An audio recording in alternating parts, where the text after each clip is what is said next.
we back. And we back, and we back, and we back, and we back, and we back.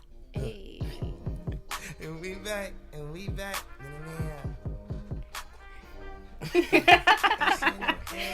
Thanks for tuning in to Black Twitter Talk. Today on Black Twitter Talk, we are talking Corinne Gaines, Joyce, Quier, and why the murders of black women are highly invisible. Filmmaker Ava DuVernay makes history as the first black woman to direct a $100 million feature. Frank Ocean's album doesn't come out again. And we have Twitter all-star storyteller Xavier Bergen in the building. Hey! We're talking Black Twitter Date, his short film with him, and much more. I am your host, Angie Skates. You can find me on Twitter at Angie_Skates. Hey, what's up, you guys? It's Kelly. You can find me on Twitter at TheUrbanGypsyLA. What's going on? What's going on, everybody? My name's Xavier, like she said, and you can find me on Twitter at XLNB. Hey, Xavier, where you from? Mississippi.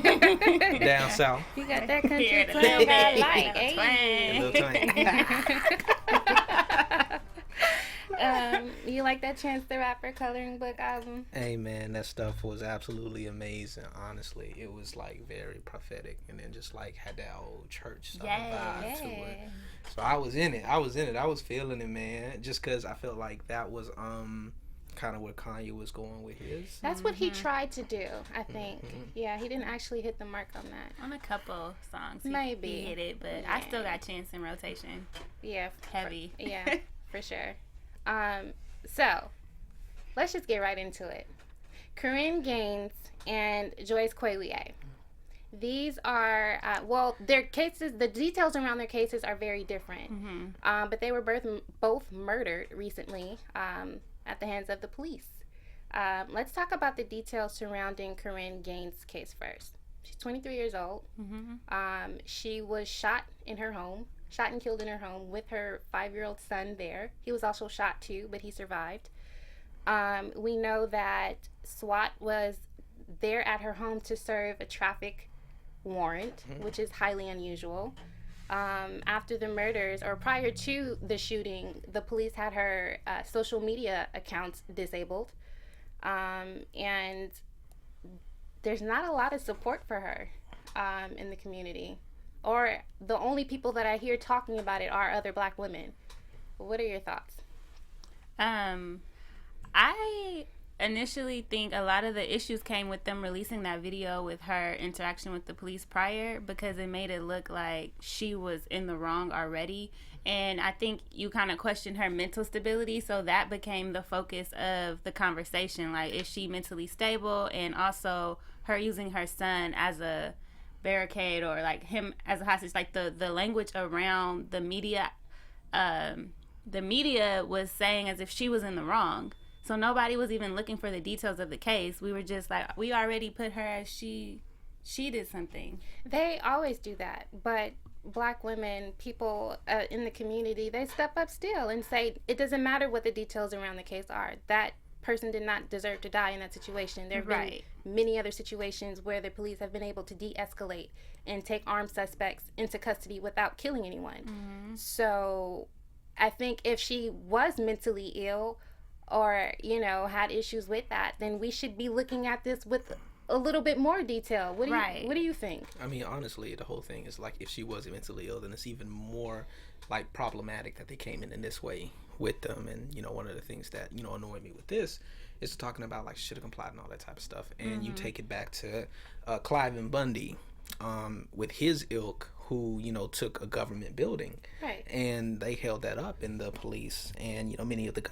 much of the government like waited an entire month to deal with them. And the whole thing about it is that, like, all we're specifically asking for in a lot of these situations is to, like, give that time, give it a second to like figure out everything. Don't come into this. Why do you need to bring a SWAT team for somebody for traffic violations? That doesn't make any sense. Like, there's so many things that make me question the narrative that the police are building around this case.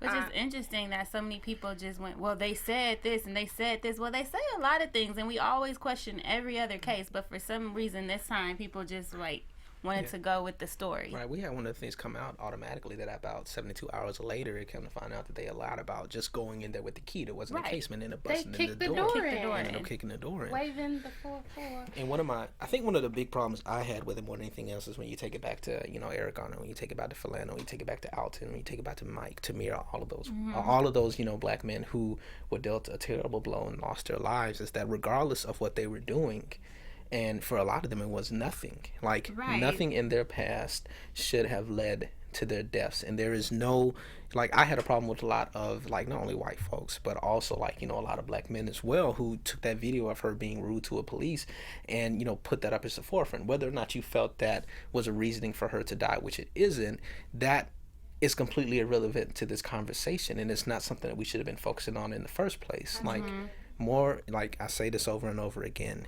if you need a victim that is a saint to stand for them and to support them, then we're doomed in the first place. Right.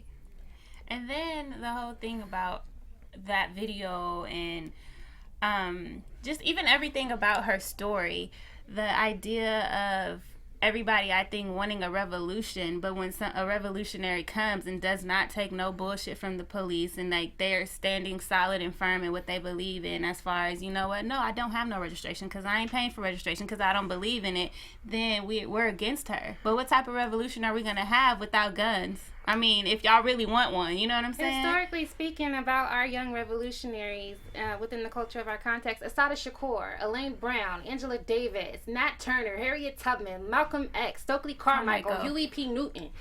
These are all gun-toting, fearless, very, educated in the law. And these people are monumental in the Black liberation movement, and our mouths are full with these names, yet and still Corinne Gaines does not get the same respect. She should have complied.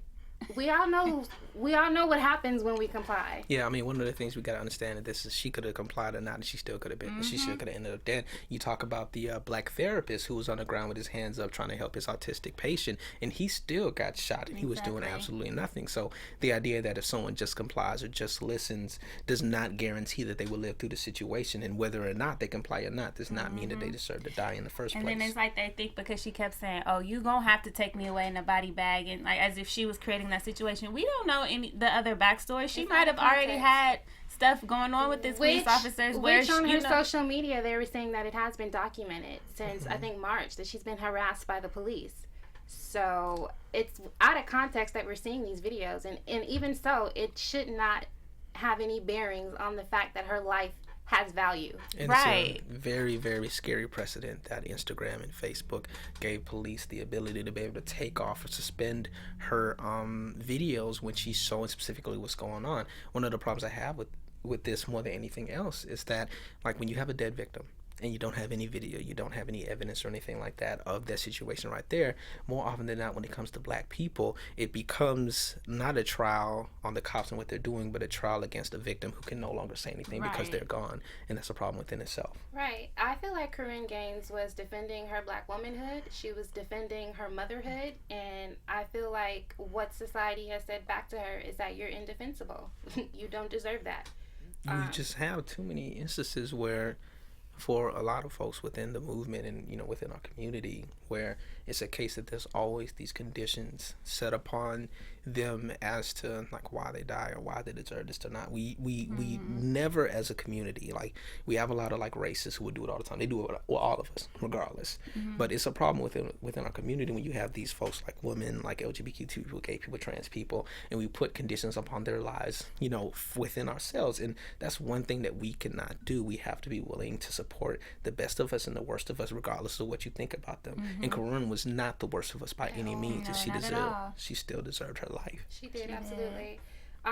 Let's talk about Joyce Quier, 24-year-old mother of 4, and she was murdered, beaten to death by her boyfriend, who's an ex-cop, and his best friend, who's a cop.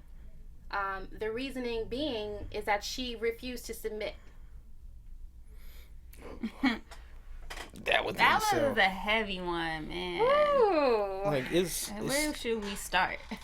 I guess for me, one of the things we could start within is the idea of submission in the first place, and why that's just a ridiculous notion upon its head. Like, of course, more often than not, the idea of submission comes from our religious background, because much of the black community is rooted within religion, within Christianity. Absolutely. But the whole thing about it is that ideal of submission, more often than not, is not used in a godly way, but usually used to put women into submissive or oppressive states, and that's not what we're supposed to be doing as husbands, as boyfriends, as fathers, as brothers in any Can means. you say that again? Say it louder. Come on. That sounds really good to me. No, I've had someone read me a poem about being submissive for his friend who was current at the time sitting in my passenger seat of my car, and I was being told how I'm supposed to be submissive to him. Jeez. And I can be honest, at that time I was a little bit more aggressive, probably. I could tone it down a little bit, but not to the level of being submissive. Like, I don't understand how that was the rhetoric of the conversation. Like, okay, maybe I should calm down, but do I have to be submissive? What? Yeah, the whole thing about it when it comes to submission and all that stuff is that it has to be a choice that, you as a person makes anyway. Like, it cannot be a case. Someone could not demand submission from you. It does not work like that. If you and yourself as a person want to be submissive to that individual because they have shown you and you choose it, then that's fine. Mm-hmm. That is your choice. But you can't have anyone, but especially someone who purports to want to be your significant other, who you will spend the rest of your life with or be around and make decisions with, to tell you that you were subservient to them. Nah, bruh. Yeah, I have a whole problem with that whole ideology of submitting to begin with. It's an equal partnership. We're equally yoked. I have things that I bring to the table that you don't. Why are we submitting? Can we just coexist? And that's my thing. Like, in the story with Joyce, like, not only does she have this man who's telling her she needs to be submissive, he was able to get his homie to come in and say, okay, I'm gonna help you beat her ass so that she will. What? Like, I don't understand what conversation do we have with our black men for them to be more supportive of us? Like, why didn't he get his homie in check? Like, do you check your friends that are out of line, or do you know people that are out of line, or when you see it, do you check it in the behavior of men that you know? So I feel like one of the things, especially with my platform, is I talk about these type of issues a lot. I know when the Quier stuff, happened, I specifically called out, a few of my homeboys saying like, hey, you taking that video of her with the other cops and doing that's completely disrespectful. That should not be a part of this in any way. There should not be conditions. And I've been more now, especially now that I've become more understanding, more enlightened about this type of stuff, that I talked about this on a regular basis. And I tell a lot of my homeboys, even from back in the day, like, we can't be like this. And why it's such a necessity is, for a lot of men in general, is that unfortunately they usually have to hear it from another man for them to listen, which within itself is a problem. Like, it's a problem that if a woman says something, a black woman says something, and then you dismiss it, and then another brother comes to you and says the exact same thing, and then that's when you're willing to open your mind. Story of my life. I mean, seriously, I can say the most intelligent, inquisitive things and be earth-shattering, and then some other person comes and regurgitates it, and it's a man to this other man, and it's like, oh, light bulb. Like, wow. Wow. I don't get that, because I had a situation too where I was having a debate about the Zoe Saldana playing Nina Simone once, and it turned into a conversation about black women and all the things that we deal with, and how that her wearing blackface and the prosthetic nose, and how that was an issue. It turned into black women's problems versus black men's problems, and it turned into this huge debate. And I wasn't trying to demean what black men go through. Like, I'm here for it. I support it. My whole conversation was, can we take time to look at what we deal with as black women too? And it was dismissed completely. And I'm like, I don't even know what words to say to you right now so that you can understand and know that I'm not trying to belittle what you go through. Yeah, one of the symptoms that we have, especially with the brothers, and I think the best description of it is usually like, we'll joke on Twitter and we call them a hotep. And, we cracked jokes on it last week. Yeah. And literally, the definition of a hotep is a man, usually a black man, who's semi-enlightened. Like, he's pro-black, but only pro-black for other black men. Any other type of pro-blackness when it comes to black women, LGBTQ folks, gay folks, trans folks, they're not there for them, or they're conditional. And the first thing I need to say about that is, if you're not pro-black for all black people in the first place, then you're not pro-black at all.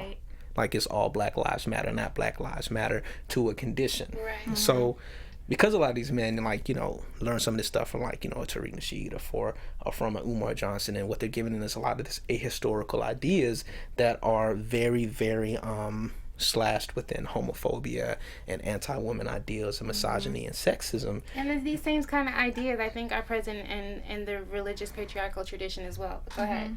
So yeah, because you have all of that conglomerate, and you have a lot of these men who, unfortunately, kind of like mirror how white people are, where they understand their issues but don't understand anything else, because the ideas that they understand and what they want to talk about aren't not in that intersectional. Right. And then you have a lot of Black men who understand what they're going through, understand the process of we were happening in a revolutionary way, but because their understandings and what they learn is not intersectional, they never ever get the chance to understand stuff from a different view that doesn't, adversely affect them. And because it doesn't affect them, they don't think it happens or is a problem. And that within itself is a problem, because if you don't think something is real, then you're not going to believe when somebody else tells you. Right. Right. So you said you talk about it more now that you've become more enlightened about it. How did you become more enlightened about it? So one of the things that I can say, and I'm completely blessed for, is it's crazy to say this, but it was because of Twitter that I became, I got on there. And, when I first began on there, I was just talking, with friends and all that type of stuff. But as I, began to, follow more individuals on there that were very enlightened, very understandable, it was especially a lot of Black women who were talking these type of things that I myself had never heard before, because I consider myself a very intelligible, knowledgeable person. But when it comes to the spectrum of what Black people go through and what we learn in the educational system, we don't get these type of things. Right. We don't talk enough about Black revolutionary ideas. We definitely don't talk about feminist issues and things like that. So it took having this platform for me to see these things, start to understand them, start to find out and read about them myself, that helped me kind of open up. Me too. That's where I found my community. To find my language to even talk about it. Yeah, on That's Twitter. So true. Yeah, that's why I'm still on Twitter now, because of that type of conversation and the things that I learned in that aspect. Right, and it's not that I learned how to articulate my ideas from Twitter. I found a connection to other Black women who understand and are voicing the same kinds of thoughts and opinions and having the same kinds of experiences as me, where it's hard to do that in real life. And I'm very grateful for this platform, and that's why we do what we do here. Right. Next thing, Ava DuVernay. Yes. We can add her to the hashtag Black Women Did That, because she is one of the first Black women to direct $100 million feature for Disney. Yeah. For Disney. For Disney, though. That's big. I think we finally understand why she passed on Black Panther, or why that whole deal didn't work out. Ryan Coogler is going to direct that one, so I'm still excited about that. But Ava DuVernay, though, what are your thoughts? It's a Disney movie and it's sci-fi, which I'm excited about. Black women doing sci-fi. Can we talk about the godmother of science fiction, Octavia Butler, one time, though? I can't wait till we see him film on that. For me, it's just beautiful to hear it, and it's so necessary. Just because what a lot of people don't realize is that we're seeing so many glass ceilings are broken, on a regular basis. But a lot of people don't realize that, one specific intersection can break a glass ceiling. Maybe, a white woman breaks a glass ceiling, then a Black man breaks the glass ceiling. But just because we see, them or us break it does not mean other individuals are breaking it as well. When I first found out about this, I was completely floored. I was like, wow, she is the first Black woman to get $100 million to make a film. I was absolutely ecstatic, but then at the same time I was like, it took this long, right? And I think Ava, she tweets out about it. It's sorry that it's taken this long, or that she's the first, because there's so many other voices out there, so much other talent out there that we haven't tapped into. And she's broken the glass ceiling, and I feel like she is forging a way for other young storytellers to come up in the ranks. And the thing to add to this too is it's not a case that Ava was the first Black woman capable of doing this. And she says that. Exactly. There's been many Black women authors that have come through that could have done this as well. It's just unfortunate that it took this long to get to this point. But hopefully now that she does this, that it happens over and over again. And then even more to it, of course, I want this film to be amazing, to be above the bar. But if it does good or bad, that should not be the reason why it doesn't happen again. Right, Because a lot of right. times within our community and with our films that we film, what happens, which is so annoying, is that, you know, our thing tanks. And then automatically it's because it was a black main character, or it was directed by, written by a black person. And you see a lot of our white counterparts who have duds all the time. All the time. But they still are given the ability to come back and do it over and over again. And a few of them, you know, they just like, you know, fail to the top. And, you know, that's a problem within itself too. But, you know, what I want everybody to know is like, she does this, and I think it's going to be great and amazing because she is an auteur. She is a genius in what she does. But regardless of it doing good or bad, we still need to support and have this happen again and again. Absolutely. Yes. We are a diverse black people. We don't have one singular monolithic experience, and I think that needs to be evident in our art. It needs to be evident in our films. It needs to be evident in our music. And it's not just one way for black people. We like these kinds of films. We like all kinds of stuff. Films, yeah. And we're good at all kinds of things. So I'm excited for Ava. Even what you said, like us not having a monolithic experience. When I saw her movie Middle of Nowhere, it wasn't that many people in the theater, and she was addressing like the prison industrial complex and how it affected the woman whose husband, was it her husband?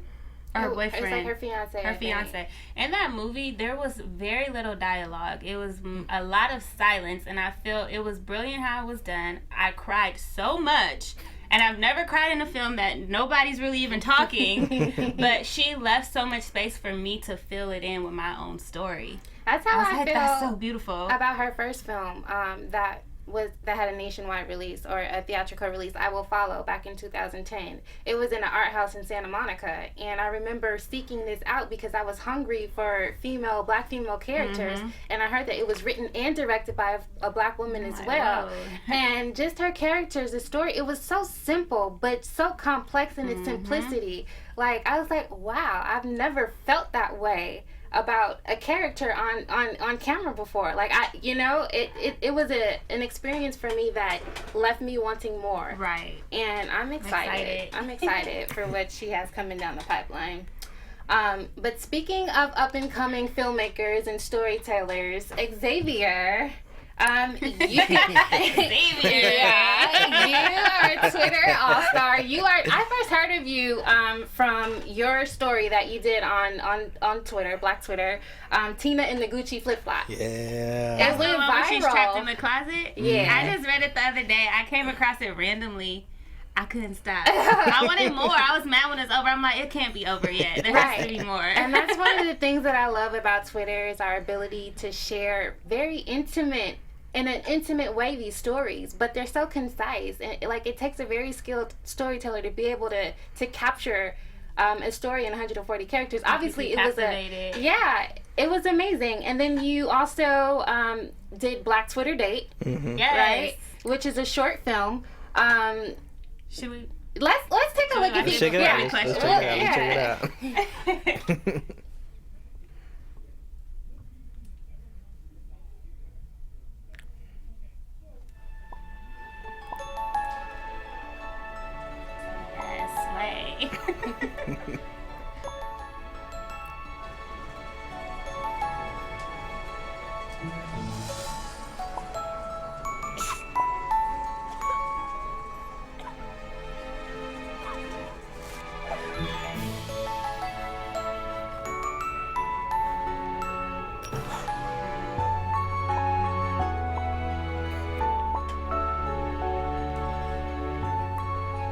I don't want to ruin it for the filmmakers. I mean, for the consumers, we should make them go find it and watch it. Right. But you get the feel for it. Like, it's so charming and it's fresh, and like, again, I don't see characters like that all the time. Like, when do you see black people starring in a rom-com? Since like Love and Basketball. Right. Like, when? And then the whole idea of taking Black Twitter on a date with you. Like, I love it. Like, what? First of all, Xavier, what inspired you to become a filmmaker? So, one of the things for me with it is like, I have two stories that I go with. And, there's the one where, went to school, went through a film class, loved it, and it was amazing. But more often than not, like I said, you ask me, a filmmaker. And that one is very arbitrary. But I can tell you the time when, you know, I became like a storyteller. And that's actually something I've talked about on Twitter as well. And it was when I was a kid. You know, I was out in Columbus, Mississippi, in rural, you know, Mississippi, like where there's, you know, land everywhere, and as far as I can see, with lots of trees and, you know, barns, that kind of like country, you know, town home. And I was about 6 or 7 years old, and, you know, I was out on the front porch, and my neighbor has, it's a lot, my neighbor had a dog in the back, and it was a pit bull. And, you know, if you've ever seen certain pit bulls, they had this ability to just like jump straight up, like, you know, like that. I've never seen it. And you haven't seen that before? I've seen it before. Like, you almost can get over the got fence. really fat heads, And it's it's scary. and the whole thing is like, you know, unfortunately, because of that, she had a lot of dogs, so she would always keep them like pinned up. So she had the fence, but she had like tiny fences within the fences as well. And this one, which is very he was a very volatile dog, so, you know, he tended to stay in that fence all the time, but he'd always, you know, because he was able to get out so much. And on that day, I was sitting out in the front myself, and I looked to the back, and I saw him on top of his house, and the fence was set up all the way to the back, hooked onto the back of the fence, where, you know, when you look past that, there's the billowing expanse of the forest from there. And, you know, I saw the dog looking out there for a long time, and I was like, you know, what's going on with him? He's usually agitated or screaming or like, you know, barking a lot. And he jumped right over the fence, but the whole thing about it was that he was still linked and chained. So he jumps over the fence and he makes it, but, you know, he gets caught on the fence, and I freak out. And, you know, I run off my porch, I run to the back, and I started, you know, running all the way to the back, and like it's like at least a few acres or whatever to get to the back of that of my fence, to open it up, to get around to be able to get to him. So I'm running, I get there, and then I'm finally able to get to them, and I'm trying to take off the collar, but I'm too short at that point to be able to get it off on time, and I saw the dog like limp. And, you know, that was my first time dealing with seeing something pass away, perish. And it really like just traumatized me to a point, because I wasn't ready for that. But the thing I remember specifically from it is I asked my dad, like, you know, can I bury the dog, and can you give me a notebook to write? And I wrote that story down. And the whole thing about it is like, that's where I specifically remember beginning to write about stuff that happened to me. Now, it took a while for me to come to understand and realize that I wanted to be a filmmaker, but that was the specific time where I came to understand that I was a storyteller, even if at that point I did not realize it. Okay. For a second, I thought the pit bull was coming for you. No, That's why I was looking like. I've had an encounter like that. They said it was a chow.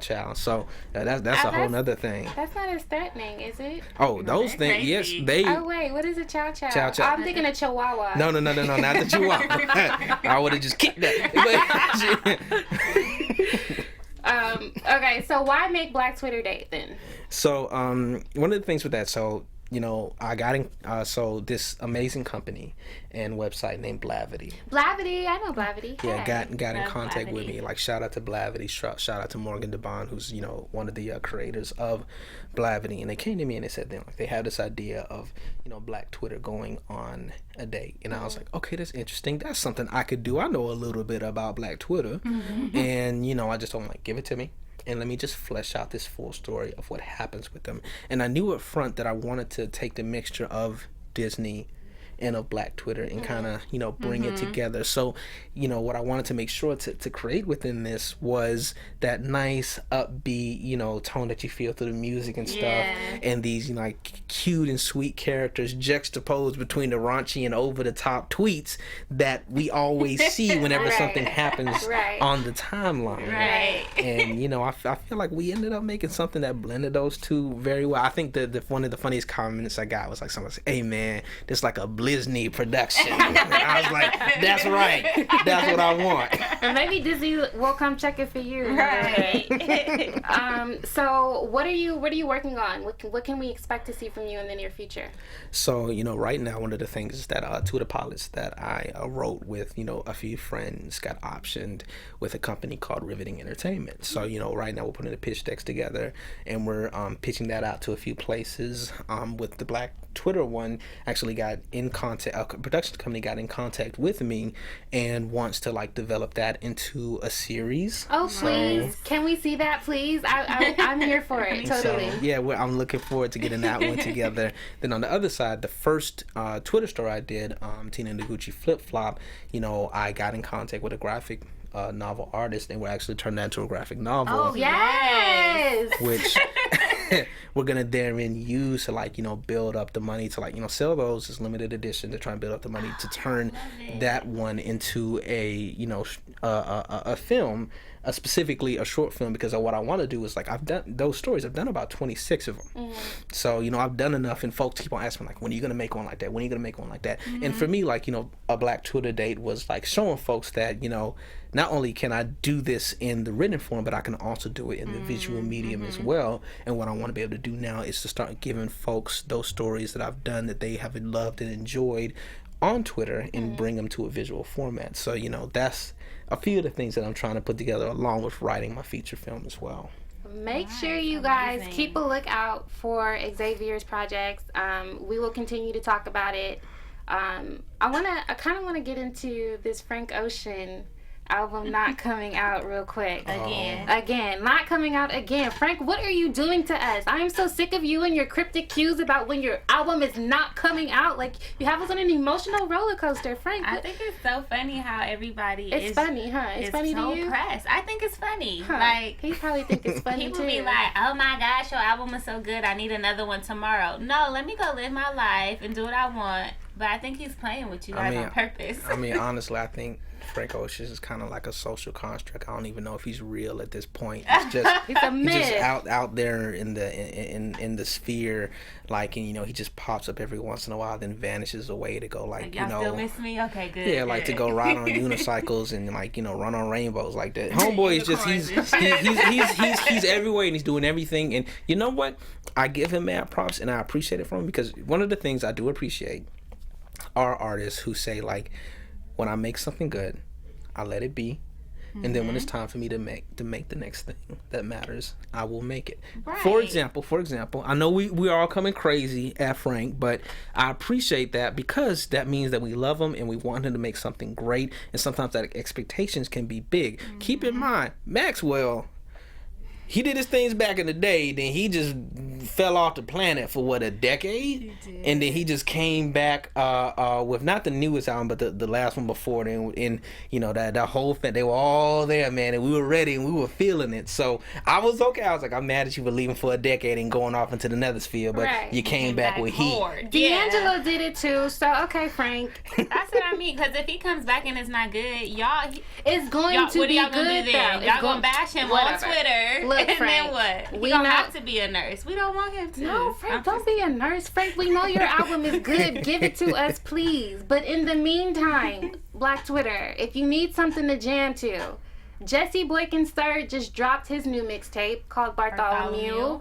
That's a great one. And then No Name is an artist out of Chicago. She just dropped it. It's called Telephone. She actually worked on Chance the Rapper's coloring book. So it kind of has the same vibes. You do yourself a favor. Go download it, go listen to it, and then thank me later. Okay. But that is our show today. It was amazing having you on, and we will continue to follow you and your Black Twitter dates and your Twitter stories, and hopefully you'll be the next director with the $100 million budget. Yeah, man. I hope one day I do get to do the $100 million budget. That'd be dope. But again, what I appreciate more than anything else is the support that I get from the community that follows me, that wants to see great things. And what I also appreciate from them as well is that, of course they want to see me make the $100 million thing one day, but they also want to see me make the $100,000 thing. They want me to see the $5,000. They just want to see content. I want to see you tell a story on Twitter tonight. I don't know.